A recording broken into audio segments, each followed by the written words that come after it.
আসসালামু আলাইকুম। এইচএসসি 2022 ব্যাচের সৈনিকদের স্বাগতম। আমরা ইনফিনিট স্কুল তোমাদের পাশে সবসময় ছিলাম।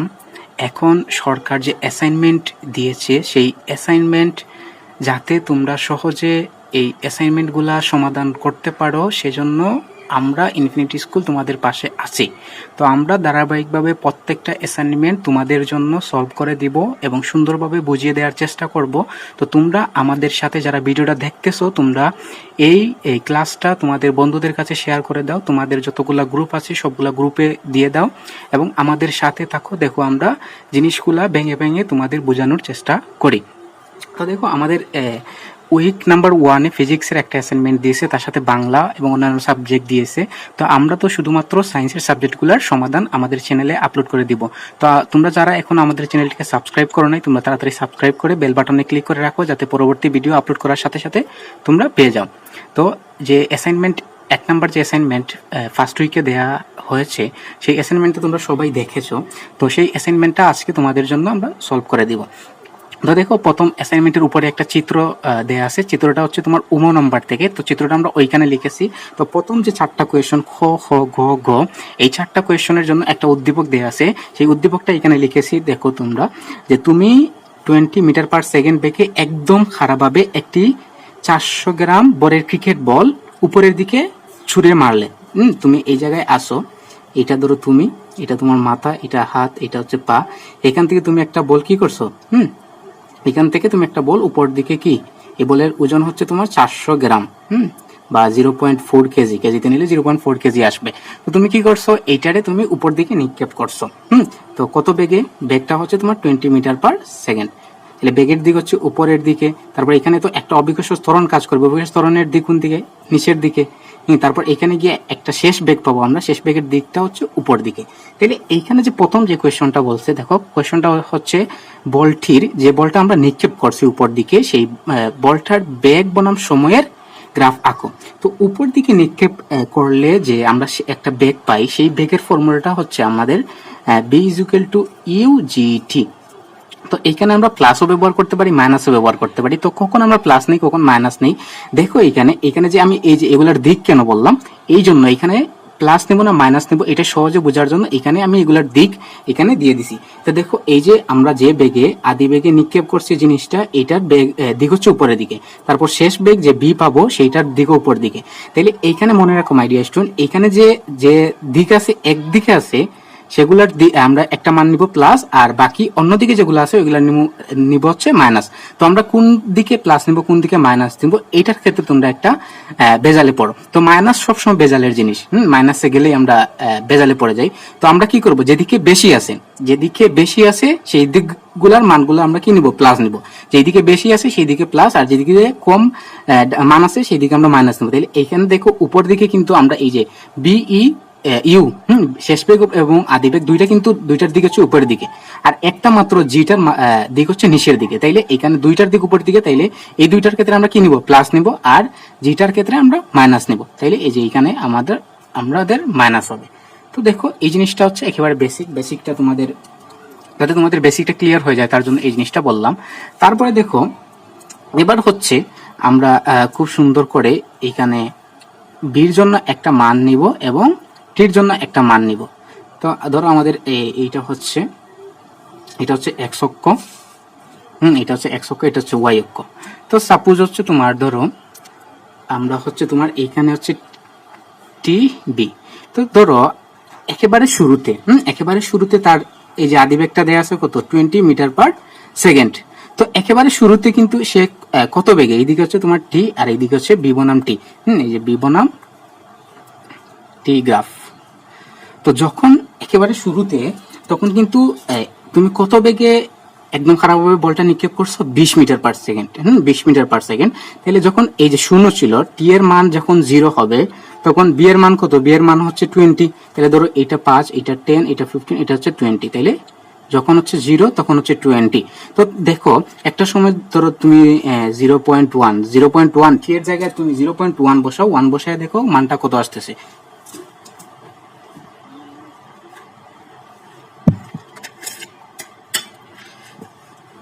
তো আজকে তোমাদের এই গ্রাফগুলো কিভাবে সহজ সমাধান করতে হয় সেই টেকনিকটাও দেখাবো। তাহলে দেখো, আমরা যদি টি এর জায়গায় আমরা 0.1 বসিয়ে দিলে আমাদের কত আসে, তাহলে দেখো ইউ এর মানটা হচ্ছে এই যে এই ফর্মুলা দেখা যাচ্ছে না, আমি এখানে লিখতেছি v is equal to u minus g t. আমরা কি টি এর জায়গায় জাস্ট 0.2 বসাবো। ইউ এর মানটা আমরা জানি 20 মাইনাস এই যে 9.8 ইন্টু 0.1, তাহলে 0.1 দিলে দেখো আসতেছে কত, আমাদের আসতেছে হচ্ছে তোমার 19.02। আমাদের কত আসতেছে 19.02। তো তুমি ধরো আরেকটু সামনে মান নিলা, টি এর মানটা নিলে 0.5, তাহলে 20 মাইনাস 9.8 ইন্টু 0.5, তাহলে কত আসতেছে দেখো মাই ডিয়ার স্টুডেন্ট, কত আসতেছে দেখো। আমরা যখন 0.5 নিছি তখন হচ্ছে তোমার 15.46 আসছে। তো এইভাবে মান নিতে নিতে একসময় কি হবে, একসময় ব্যাগটা আমরা কি জানি সর্বোচ্চ বিন্দুতে যখন চলে যাবে, এই যে আমরা বলটা নিক্ষেপ করলাম, বল তো আর একেবারে যেতে যেতে মহাকাশে চলে যায় এরকম তো কিছু না, তো একটা জায়গায় পরে থেমে যায়। তো এই যে যখন থেমে যায় তখন তো তার বেগটা শূন্য হয়ে যায়। তো একটা সময় দেখা যাবে যে এই বেগটা শূন্য হয়ে গেছে।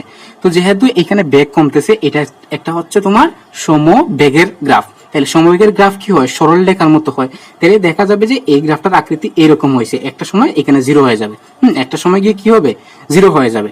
তারপর কি হবে, বলটা তো এইখানে গিয়ে আর থেমে থাকবে না, বলটা কি আবার এই যে ভূমিতে চলে আসবে। তো যখন চলে আসবে তখন কি হবে, একটা ত্বরণ পাবে। যখন বল নিচের দিকে আসে তখন অভিকর্ষ ত্বরণের কারণে কি হবে, এই বলটা একটু ত্বরণ পাবে, একটা ত্বরণ পাবে, যার কারণে এটা কি হবে, একটা সমত্বরণ প্রাপ্ত বল হবে। সমত্বরণ প্রাপ্ত হবে, তার কারণে এই যে সমত্বরণের কারণে একটা সময় কি হবে, বেগ বাড়তে থাকবে। যখন নিচের দিকে আসবে শূন্য হওয়ার পর তখন বেগটা বাড়তে থাকবে, তখন দেখা যাবে এই পরের অংশটা আমাদের এইরকম হবে। এইরকম কি যে যখন ধরো এই যে 20 হওয়ার পর ধরলাম আমরা যে 20 হওয়ার পর সেটা মাটিতে পড়ে গেল, তারপরে এইখানে শেষ হয়ে যাবে। এটা হচ্ছে আমাদের ক নম্বরের গ্রাফ। তো আশা করি এই জিনিসটা বুঝতে পারছো। তো দেখো, গ্রাফের এইভাবে মান ধরে ধরে আমরা কিন্তু খুব সহজে আমরা গ্রাফগুলা সমাধান করতে পারি। তো তোমরা এত কিছু লেখার দরকার নাই, জাস্ট গ্রাফটা এঁকে দিলেই তোমাদের অ্যাসাইনমেন্টের জন্য হয়ে যাবে। তোমাদের জাস্ট বোঝানোর জন্য এই জিনিসগুলো বললাম। তো চলো আমরা পরের কোয়েশনটা সলভ করি। তো দেখো, আমাদের খ নম্বরে বলছে যে গতিপথের সর্বোচ্চ বিন্দুতে বলটির বেগ কত। তাহলে এইখানে কাজ কিন্তু আমাদের মাইগ্রেশন কাজ কিন্তু দুইটা, আমাদের সর্বোচ্চ বিন্দুটা বের করতে হবে যে কত উচ্চতায়, কত উচ্চতায় বলটি উঠেছে। তো এখানে দেখো আমাদের কি কি ডাটা দেয়া আছে, আমাদের দেয়া আছে আদি বেগটা দেয়া আছে ইউ এর মান 20 মিটার পার সেকেন্ড। তারপর অভিকর্ষ ত্বরণ তো আমরা জানি যে জি এর মানটা হচ্ছে 9.8 মিটার পার সেকেন্ড স্কোয়ার।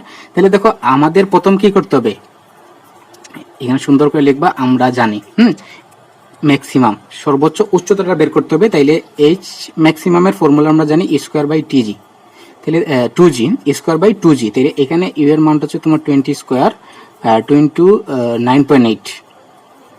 তাহলে এই মানটা আমাদের আসে, এই মানটা তোমার আসে হচ্ছে 20.408 মিটার। তাহলে বলটা সর্বোচ্চ কত উচ্চতায় উঠেছে, 20.408 মিটার উচ্চতায় উঠেছে। এটা হচ্ছে তার সর্বোচ্চ বিন্দু। এখন এই যে সর্বোচ্চ বিন্দু, এই সর্বোচ্চ বিন্দুতে বলটির আমাদের বেগ নির্ণয় করতে হবে। তো আমরা কি জানি, আমরা বেগের ফর্মুলা কি জানি, আমরা জানি যে v square is equal to u square 2gh। এইখানে আমরা দিকটা কিভাবে বসাই, এই যে আগে যেটা বললাম যে আমরা দিক দেখবো কোনগুলার দিক উপর দিকে আর কোনগুলার দিক নিচের দিকে।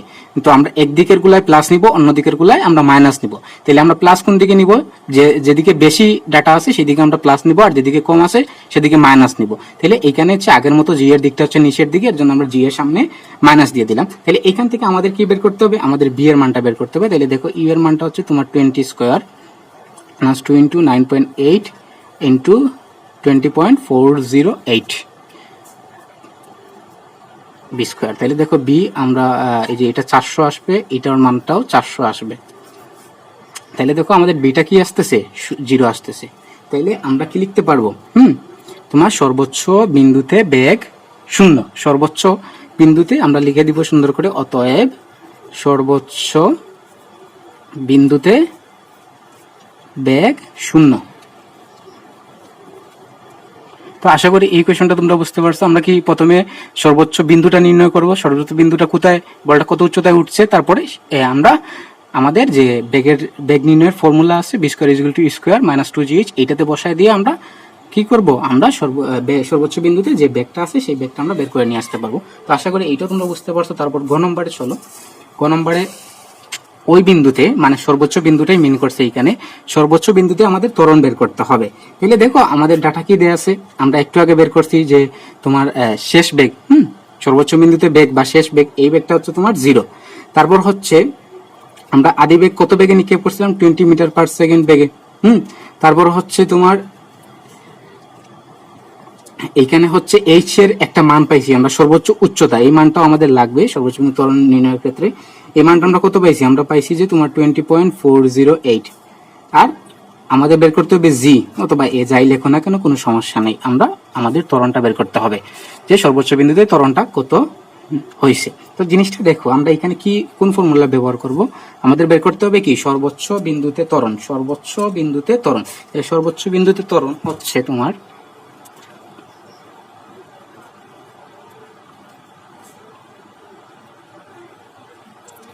B square is equal to u square minus 2gh। এটা হচ্ছে আমাদের কি ফর্মুলা। এখানে দেখো আমাদের বি এর মান জানা আছে, ইউ এর মান জানা আছে, আমাদের এইচ এর মান জানা আছে, এইচ ম্যাক্সিমাম হবে যেহেতু এখানে কি বলছে সর্বোচ্চ বিন্দুতে বলছে, এজন্য আমরা এইচ ম্যাক্সিমাম বসায় দিলাম। এখান থেকে আমাদের কিসের মান বের করতে হবে, আমাদের জি এর মান বের করতে হবে, ত্বরণটা আমাদের বের করতে হবে। তাহলে দেখো এটা কিন্তু 0 হয়ে যাচ্ছে, তাহলে এখান থেকে আমরা লিখতে পারবো জি ইজ ইকুয়াল টু এই যে ই স্কোয়ার বাই 2h, কারণ এই যে এই বিটা মানটা হচ্ছে 0। তাহলে দেখো এখানে এই যে ই স্কোয়ার তার মানে কি 20 কে আমরা স্কোয়ার করলে 400 পাই, আর 2 ইন্টু এই যে এইচ এর মান হচ্ছে তোমার 20.408। তাহলে এটা আমরা যদি ক্যালকুলেশন করি, ক্যালকুলেশন করলে আমাদের এই যে 9.8ই আসে, 9.8 মিটার পার সেকেন্ড। তোমরা ক্যালকুলেটর এই মানটা বসায় দেখতে পারো, আমাদের 9.8 meter per second, 8 meter per second square আসবে। তো আশা করি এইটাও বুঝতে পারছো আমরা ত্বরণ কিভাবে বের করব। তো চলো আমরা এরপরের কোয়েশ্চনে যাই।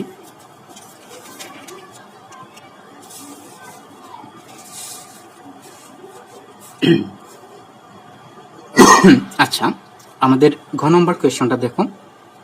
ওইখানে মিন করছে তোমার সর্বোচ্চ বিন্দু, তাহলে ওইখানে হচ্ছে সর্বোচ্চ বিন্দুতে ক্রিকেট বলটির উপর ক্রিয়ারত মোট বল কত। তাইলে যখন সর্বোচ্চ বিন্দুতে ছিল তখন বলটার উপর কতটুকু, এই যে আমরা ক্রিকেট বল, এই বলের উপর কতটুকু বল কাজ করতেছে এইটা আমাদের নির্ণয় করার কথা বলছে। তাহলে দেখো এখানে আমাদের কি কি ডাটা দেয়া আছে, দেখো বলের একটা মান দেয়া আছে, মানটা 400 গ্রাম। তো এটাকে আমাদের অবশ্যই কেজিতে নিতে হবে, কেজিতে নিলে আমরা পাই 0.4 গ্রাম। তারপর হচ্ছে তোমার আর আমাদের লাগবে আমরা কি আর তো বল বা বলটা আমরা বলের ফর্মুলা কি জানি, এফ ইজ ইকুয়াল টু জানি হচ্ছে আমরা এমজি, এগুলো তোমরা 9-10 থেকে পড়ে আসতেছো। F is equal to M G, তাহলে আমাদের জি এর মানটা লাগবে, জি এর মানটা আমরা সবাই জানি 9.8 মিটার পার সেকেন্ড স্কোয়ার। তাহলে দেখো মানটা বসাও 0.4 ইন্টু 9.8, আমাদের কাজ শেষ। কিন্তু আমাদের আসবে হচ্ছে তোমার 3.2 নিউটন। তাইলে এখানে লিখে দিবা যে তোমার কি ক্রিয়ারত মোট বল 3.2 নিউটন, 3.2 নিউটনে আসে সম্ভবত। আমি ক্যালকুলেটর দেখে নিই কত আসছে, 0.4 ইন্টু 9.8,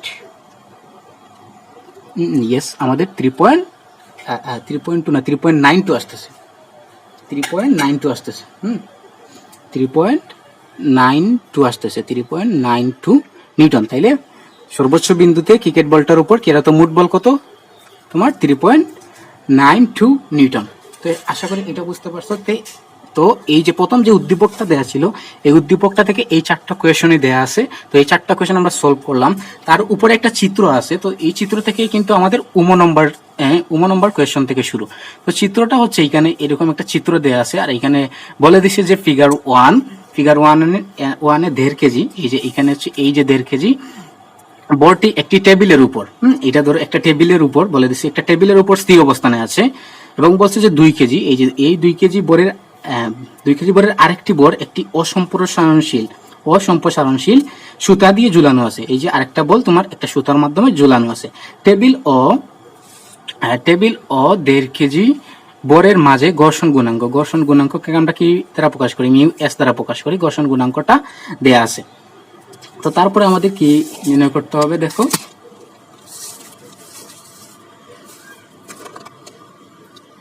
তো আমার উম নম্বরে 1 নম্বরে বলে দিছে যে বর্দয়ের ত্বরণ কত, দুইটা যে বর্ড দেয়া আছে, একটা হচ্ছে টেবিলের উপর আর একটা হচ্ছে একটা অসম্প্রসারণশীল সুতা দিয়ে ঝুলানো।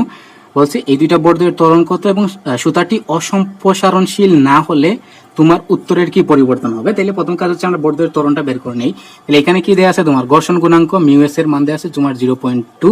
তারপর হচ্ছে একটা সুতা তো এখানে আছে, তাহলে সুতার টানটা আমরা ধরি টি। সুতার টান হচ্ছে টি। তারপর হচ্ছে এখানে হচ্ছে তোমার এই যে সুতার টান টি।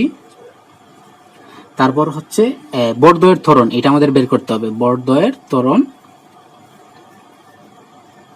ইজ ইকুয়াল টু হোয়াট, আমাদের বর্ডদ্বয়ের ত্বরণটা বের করতে হবে। তাহলে দেখো এখানে আমাদের যে চিত্রটা, এই চিত্রটা তোমাদের জন্য আবার একটু শর্ট করে দেখিয়ে দেই। এটা হচ্ছে তোমার কত কেজি, এটা হচ্ছে আমাদের হচ্ছে 1.5 কেজি। আর এইখানে ধরো এই যে একটা সুতা দিয়ে এইখানে ঝুলানো আছে তোমার 2 কেজির একটা বর। আমরা একটু শর্ট করে রাখলাম। তাইলে দেখো এই যে বস্তু আছে, এই বস্তু তোমার এই যে বস্তু এবং তার ত্বরণের কারণে একটা বল পাবে। সেই বলটা আমরা ধরলাম যে F = ma। তারপর এইদিকে যে একটা সুতা বাঁধা আছে, আমরা এটাকে সুতা হিসেবে কল্পনা করি। এইদিকে একটা সুতা আছে, তো এই জিনিসটা কি, এইদিকে একটা বল পাবে, সেটা হচ্ছে আমাদের টি। তারপর এইদিকে দেখো এইটাও কিন্তু এই সেম একই টানটা পাবে, কারণ দুইটা কিন্তু তোমার কি সাম্য অবস্থায় আছে। তাইলে এই দুইটা কিন্তু এই যে এখান থেকে যে টানটা পাবে, এই বস্তুটা 2 কেজির বরটা কি সেম টানটা পাবে। তারপর দেখো এই বস্তুটা কিসে আছে, এই বস্তুটা কিন্তু নিচের দিকে আছে, এইদিকে ঝুলানো আছে। তো ঝুলানো থাকার কারণে এইখানে কিন্তু তোমার এইদিকে একটা টান পাবে। সেই টানটা কি, এটা হচ্ছে তোমার অবিকর্ষ ত্বরণের কারণে নিচের দিকে একটা কি পাবে, নিচের দিকে একটা টান পাবে। তো সেই টানটা কি, সেই টানটা হচ্ছে আমাদের mg। তাহলে এটাকে ধরে আমরা m2, এটা হচ্ছে m1, তাহলে এটা হবে তোমার m1a, এটা হবে তোমার m2g। তারপর হচ্ছে এই যে বলটা, এই যে 2 কেজির যে বস্তুটা, এইটা যে ত্বরণটা আছে, সেই ত্বরণের কারণে, এটা কিন্তু অবিকর্ষ ত্বরণের কারণে, বাট তার যে ত্বরণ আছে, বস্তুর যে ত্বরণ আছে, সেই ত্বরণের কারণে আরেকটা বল পাবে, সেই বলটা হচ্ছে আমাদের m2a। তো দেখো আমাদের প্রথম বস্তুর ক্ষেত্রে বস্তুটা যেহেতু তোমার স্থিতিশীল অবস্থায় আছে, তো এই যে m1a তার যে ত্বরণ, তার বিপরীত পক্ষে কিন্তু আরেকটা ত্বরণ আছে।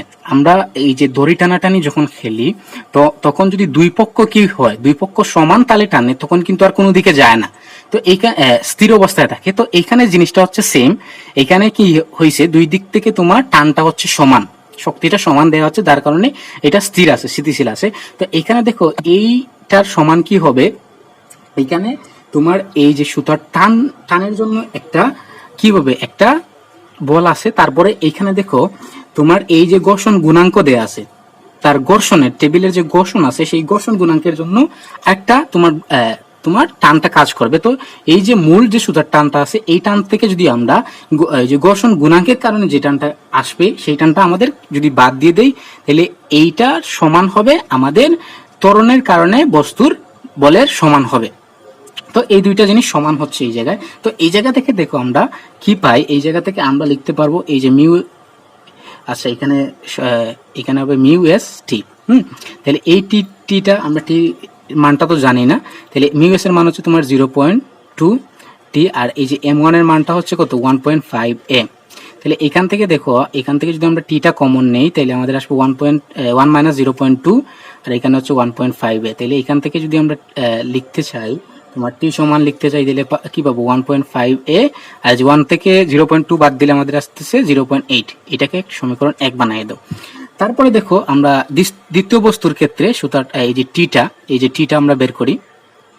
দ্বিতীয় বস্তুর ক্ষেত্রে আমরা টিটা বের করলে আমাদের কিন্তু কাজটা শেষ হয়ে যাবে, টির একটা মান পেয়ে গেছি। তাহলে দ্বিতীয় বস্তুর ক্ষেত্রে এইখানে দেখো, এখানে এই যে কয়টা জিনিস আছে দেখো, আমাদের m2g আছে, এই যে m2a এটা সমান হবে বাকি যে যতগুলো আছে। তাইলে এই যে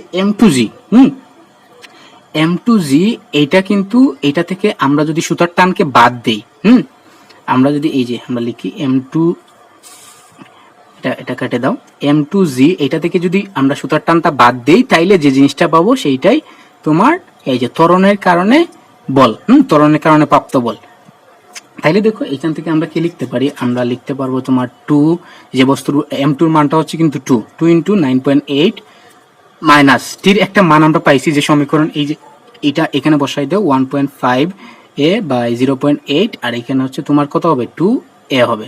তাহলে এখান থেকে দেখো আমরা কত পাই, 2 × 9.8 আমাদের আসতেছে 19.6 মাইনাস 1.5কে 0.8 দ্বারা ভাগ করলে আমাদের আসে 1.875 এ, এখানে আসতেছে 2a। তো এবার কি করবা, এবার হচ্ছে তোমার এই যে 2 ওইটা ওই পাশে নিয়ে যাবা, তাইলে ওই পাশে নিয়ে গেলে আমাদের কত আসবে দেখো 1.875 এর সাথে 2 যোগ করলে আমাদের আসে 3.875 এ সমান হচ্ছে 19.6। তাহলে এখান থেকে তুমি এর মান খুব সহজে পেয়ে যাও। 19.6 কে তুমি 3.875 দ্বারা ভাগ করে দাও, ভাগ করলে আমাদের মানটা আসতেছে, আর আমাদের একটা মান আসবে, মানটা হচ্ছে তুমি ক্যালকুলেটরে বসায় দেখতে পারো 5.058 মিটার পার সেকেন্ড স্কয়ার। এটা হচ্ছে আমাদের বর্ধয়ের ত্বরণ। এখন হচ্ছে এখানে কি বলছে, বলছে যে যদি কি হইতো সুতাটি অসম্প্রসারণশীল না হলে, সুতাটি অসম্প্রসারণশীল না হলে কি কোনো পরিবর্তন হইতো, তাহলে এর ব্যাখ্যাটা তুমি খুব সুন্দর করে এখানে লিখে দিবা যে যদি সুতাটা সম্প্রসারণশীল হলে, সুতাটা যদি সম্প্রসারণশীল হতো তাহলে কিছু বল কিন্তু এই যে সুতাটাকে সম্প্রসারিত করতে ব্যয় হইতো। এখন তো এই সুতাটা যে সুতাটা দেয়া আছে সেটা হচ্ছে কি অসম্প্রসারণশীল। যদি এটা সম্প্রসারণশীল হইতো তখন কি হইতো, কিছু বল সুতাটাকে সম্প্রসারিত করতে ব্যয় হতো। তো সম্প্রসারিত করতে যদি কিছু বল ওইদিকে চলে যাইতো তাইলে দেখা যাইতো যে যে বর্ধয় আছে সেই বর্ধয়ের ত্বরণ কিছুটা কমে যাইতো। তাহলে আমরা খুব সুন্দর করে লিখে দিব যে সুতাটি সম্প্রসারণশীল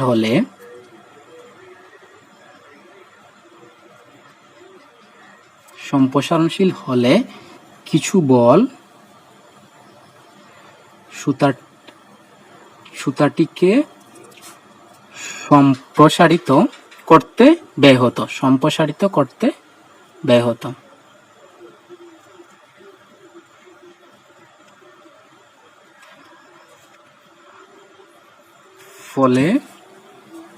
ফলে কি হইতো, ফলে বর্ধয়ের ত্বরণ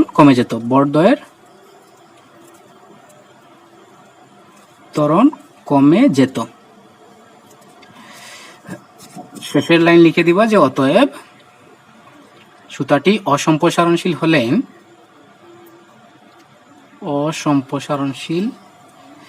অসম্প্রসারণ কি বলছে, অসম্প্রসারণশীল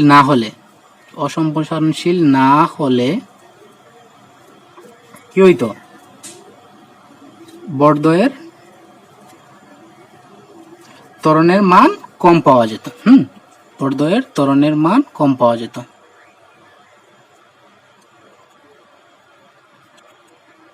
মানে যে মানটা পাইছি সেই মান থেকে একটু কম পাওয়া যাইতো। তো এটা হচ্ছে আমাদের পরের অংশের ব্যাখ্যা। তো আশা করি এইটা উম নম্বরের 1 নম্বরটা বুঝতে পারছো। তো চলো আমরা উম নম্বরের পরের অংশে যাই। এটা নিয়ে আশা করি আর কোনো ঝামেলা হবে না। তোমরা যদি বুঝতে না পারো ভিডিওটা আবার আগে থেকে দেখে বা আবার আরেকবার দেখে নাও, তাইলে বুঝতে পারবা। তো চলো আমরা উমর 2 নম্বরটা সলভ করি। তো উমর 2 নম্বরে আমাদের কাছে জানতে চাইছে যে সুতার টান কত। তাইলে দেখো এখানে এই যে উম নম্বরের 1 নম্বরে আমরা একটা জিনিস পাইছি, লিখবা উম 1 হতে পাই আমরা এই যে সুতার টানের একটা কি পাইছিলাম, একটা সমীকরণ পাইছিলাম। তো এটা কি, এটা হচ্ছে তোমার 1.5a বাই 0.8, এটা তো আমরা সমীকরণ আকারে পাইছিলাম।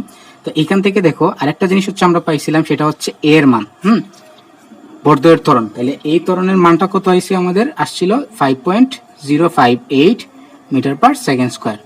আমাদের বর্ধয়ের ত্বরণটা আসছিল 5.058 মিটার পার সেকেন্ড স্কয়ার।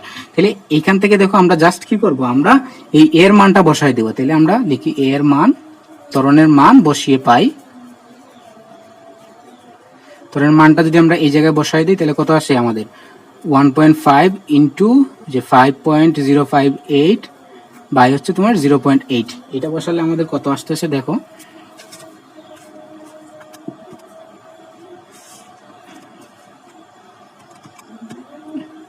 আমাদের আসে 1.5 ইন্টু 5.058 বাই 0.8। আমাদের কত আসতেছে, আমাদের আসতেছে এই যে 9.48375 নিউটন।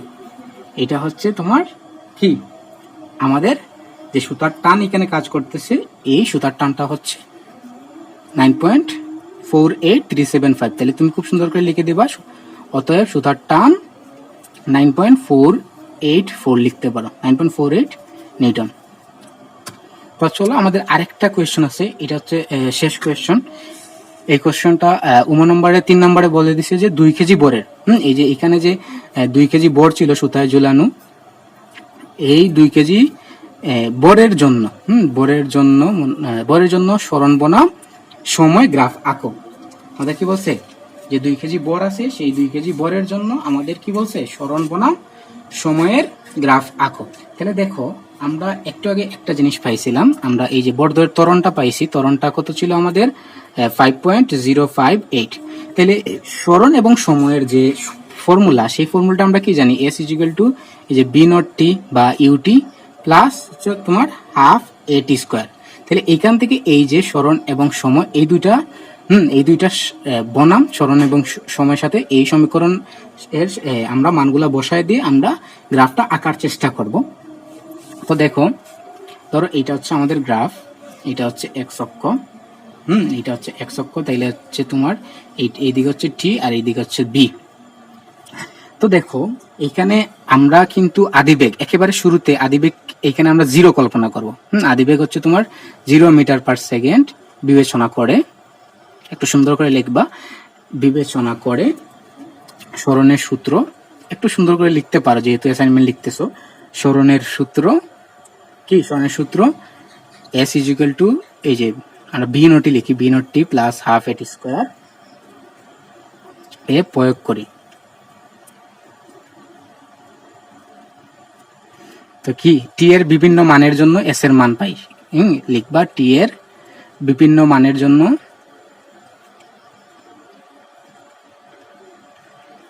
এস এর মান পাই। তো খুব সুন্দর করে লিখবা এখানে, এই যে এখানে লিখবা টি আর এখানে এস। তাহলে যখন হচ্ছে সময় শূন্য তখন সরণও শূন্য।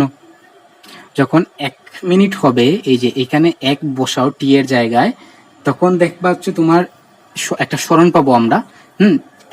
1 মিনিট যখন হবে তখন একটা সরণ পাবো, তো সেই সরণটা আসবে তোমার 2.529।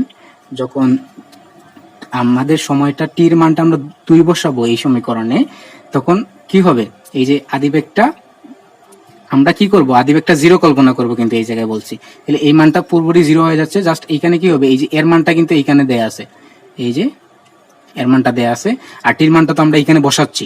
তাহলে এইখানে যদি আমরা 2 বসাই, 2 বসালে পাবো হচ্ছে তোমার 10.116। এরকম মান বসাইলে অনেকগুলা মান পাবো, তো তুমি কিছু মান বসাইতে পারো।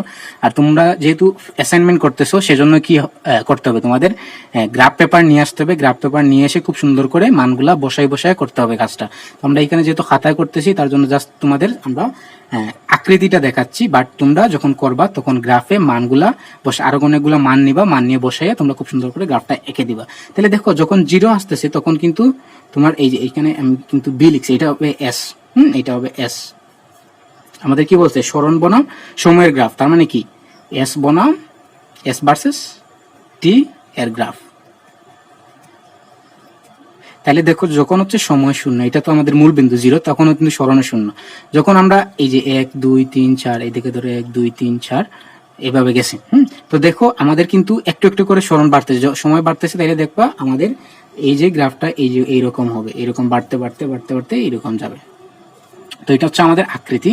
তোমরা গ্রাফ পেপারে একটু সুন্দর করে মানগুলা বসায় করার চেষ্টা করবো, তখন কিন্তু আমাদের সুন্দর হবে। বাট এইটার আকৃতি এইরকম হবে, এই যে বাড়তে বাড়তে এক সময় সরণ অনেক বেড়ে যাবে। তো আশা করি যে অ্যাসাইনমেন্ট 1 এর প্রত্যেকটা জিনিস তোমরা বুঝতে পারছো। তো তোমরা যারা অ্যাসাইনমেন্ট করবা, তোমরা অ্যাসাইনমেন্ট করার পরে সুন্দর করে ফটো তুলে আমাদের গ্রুপে পোস্ট করে দিতে পারো। আমাদের পাবলিক ইনফিনিটি স্কুলের যে পাবলিক গ্রুপটা আছে সেখানে পোস্ট করে দিতে পারো, এবং এই ক্লাসটি তোমাদের বন্ধুদের কাছে শেয়ার করে দাও। এবং তোমরা আগামীতে আরো ভিডিও পেতে আমাদের চ্যানেলটিকে সাবস্ক্রাইব করে রাখো, এবং কমেন্ট করে জানাবা যে আজকের এই যে অ্যাসাইনমেন্ট নিয়ে আমরা যে ক্লাসটা দিলাম, এই ক্লাসটা তোমাদের কাছে কেমন লেগেছে। আর তোমরা বেশি বেশি করে শেয়ার করে দাও, তোমাদের যতগুলো গ্রুপ আছে সবগুলো গ্রুপে দিয়ে দাও, তোমাদের বন্ধুদেরকে দিয়ে দাও। আর এই অ্যাসাইনমেন্টের পরে নেক্সট উইকে আরো অ্যাসাইনমেন্ট আসতেছে, সব অ্যাসাইনমেন্টের উত্তর আমাদের চ্যানেলে পেয়ে যাওয়া। তো আমাদের সাথেই থাকো, আমরা তোমাদের সাথেই আছি। তোমাদের জন্য শুভকামনা রইল। ধন্যবাদ সবাইকে।